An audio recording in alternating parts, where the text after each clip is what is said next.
আবারও খোলা হয়েছে কিশোরগঞ্জের ঐতিহাসিক পাগলা মসজিদের দান বাক্স। বাক্স থেকে এবার ২৯ বস্তা টাকা পাওয়া গেছে।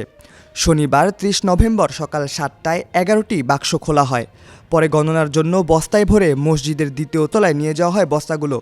সকাল ৮টা থেকে সেখানে শুরু হয় গণনা। দিনভর গণনা শেষে সন্ধ্যায় দানের পরিমাণ জানা যায়। টাকা ছাড়াও স্বর্ণ, রূপাসহ বিভিন্ন বৈদেশিক মুদ্রা পাওয়া গেছে। প্রতি ৩ মাস পর বাক্স খোলা হলেও এবার ৩ মাস ১৪ দিন পর খোলা হয়েছে। দান বাক্স খোলার সময় জেলা প্রশাসক ফৌজিয়া খান, পুলিশ সুপার মোহাম্মদ হাসান চৌধুরী, কিশোরগঞ্জ ক্যাম্পের সেনাবাহিনী সার্জেন্ট বিপ্লব, জেলা প্রশাসনের ১২ জন নির্বাহী ম্যাজিস্ট্রেট, ১০ জন সেনা সদস্য, ১৭ জন পুলিশ সদস্য, ৯ জন আনসার সদস্য, পাগলা মসজিদের কর্মকর্তা ও কর্মচারীসহ সাংবাদিকরা এ সময় উপস্থিত ছিলেন। মসজিদ কমিটির সভাপতি জেলা প্রশাসক ফৌজিয়া খান গণমাধ্যমকে জানান, গণনায় মাদ্রাসার ২৮২ জন শিক্ষার্থী, ৩৬ জন শিক্ষক ও স্টাফ, ৭৫ জন ব্যাংকের কর্মকর্তা ও কর্মচারীরা এই কাজে অংশ নেন।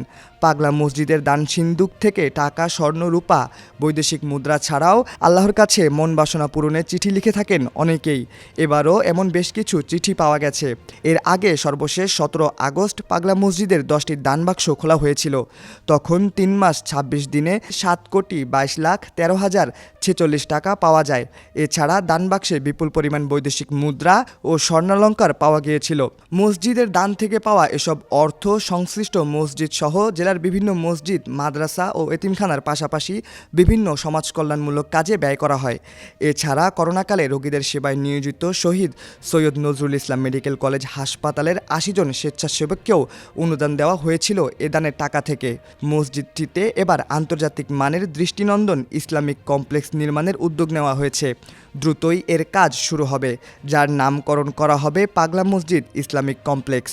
এটি নির্মাণে প্রাথমিক ব্যয় ধরা হয়েছে ১১৫ কোটি টাকা। সেখানে ৬০,০০০ মুসল্লি একসঙ্গে নামাজ আদায় করতে পারবেন।